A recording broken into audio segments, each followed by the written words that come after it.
For 45 years, he walked the earth, teaching a path to end suffering. But what happens when the teacher himself has to face the end? Well, today we're going to open the ancient pages of the Parinirvāṇa Sūtra to tell the very human, very real story of the Buddha's last days. Okay, let's dive right in.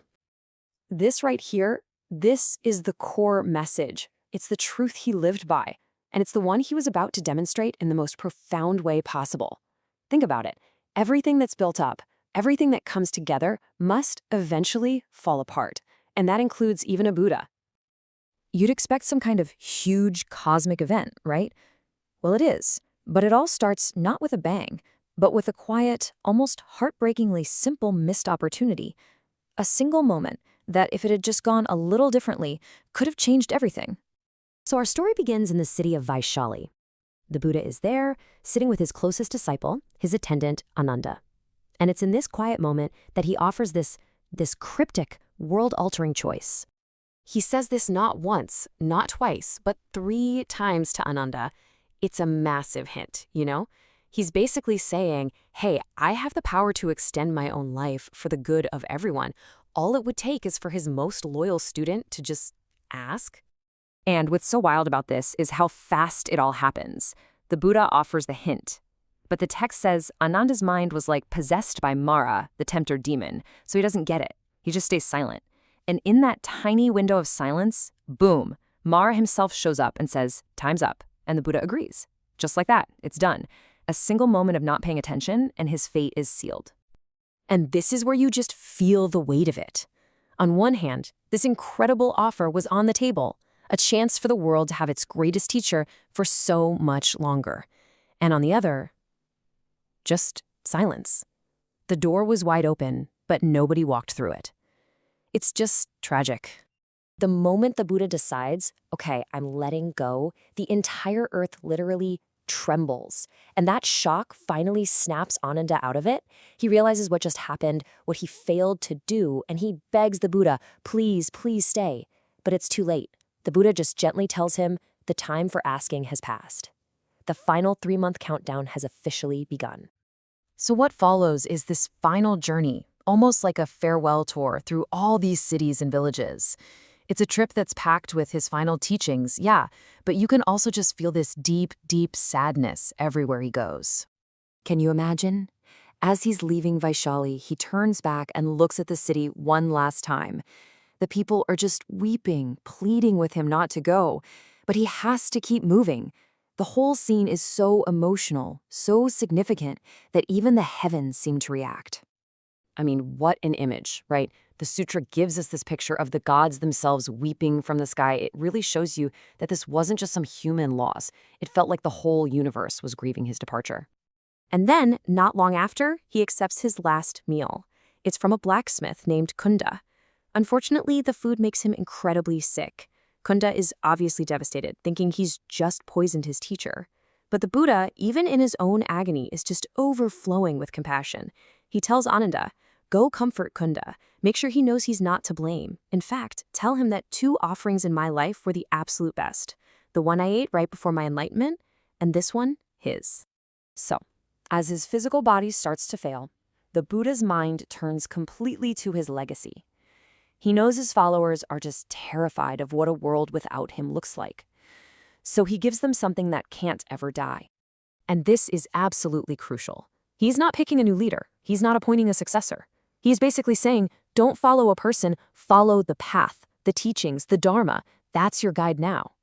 This one instruction is what allows Buddhism to survive for thousands of years.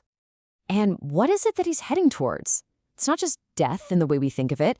It's parinirvāṇa, the final nirvana. It's like the flame of a candle finally being extinguished. It's the end of all suffering, the end of all karma, and the ultimate freedom from that cycle of birth and death he taught everyone how to escape. In these final sermons, he keeps coming back to this, the absolute bedrock of his entire 45 years of teaching. He's reminding his monks over and over, look, life has suffering. There's a reason for it. But the good news is, it can end. And here's the path to do it. This is the blueprint, the escape plan he's leaving for humanity. Okay, so this brings us to the very last moments. The Buddha gets to this grove of sala trees. He asks Ananda to make a simple couch for him between two of the trees, and he lies down on his right side, what they call the lion's posture, completely calm and in control. Now, the sutra describes something just incredible. He doesn't just die. He begins this systematic journey through the deepest states of consciousness. It's like one last masterclass, a final demonstration of the mental control he's been teaching all along. He just keeps going, moving up through these meditative states called the jhanas. And you can see it's a step-by-step process. Each stage is deeper, more focused, more peaceful than the last, allowing him to rise above the incredible pain his body must have been in. He goes all the way up to this state that's literally called the cessation of perception and feeling. It's beyond what we can even really imagine. Then, he gently brings his awareness back down, settles into that fourth super peaceful state, and from there, he lets go. He enters parinirvāṇa. These are his very, very last words. It's this beautiful final verse that basically sums up everything he ever taught. A reminder that all things come and go. They arise and pass away. And real, true, blissful peace is only found when you're finally free from that whole cycle. And his passing sends another huge shockwave through the earth. But believe it or not, the human drama isn't over yet. With the teacher gone, a brand new conflict starts brewing almost immediately. I mean, the Buddha's presence was so powerful that now even his physical remains, his ashes and bones, are seen as completely priceless. 8 different kings from all the neighboring lands show up with their armies, and they're all demanding to have the relics. It seriously looks like a war is about to break out. But right at the last second, this wise man, a Brahmin named Drona, steps in. And he just reminds everyone, hey guys, remember our teacher? His entire path was about peace, about not causing harm. He points out how shameful it would be to fight a war over the remains of a man of peace. And it works. He convinces them to divide the relics peacefully into 8 equal parts.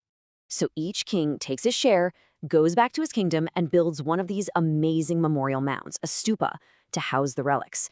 And this right here, this is the beginning of Buddhism as a real-world religion. His physical body is gone, yeah, but now his presence is multiplied by 8, spreading across the land and becoming this focal point for people to gather and practice his teachings. When you look at it, the story of the Buddha's final days isn't really about an ending at all. It's the story of a deliberate, totally masterful transition. It's about how a living, breathing teacher became a timeless, living teaching, a legacy that didn't just survive his death, it was specifically designed to flourish because of it.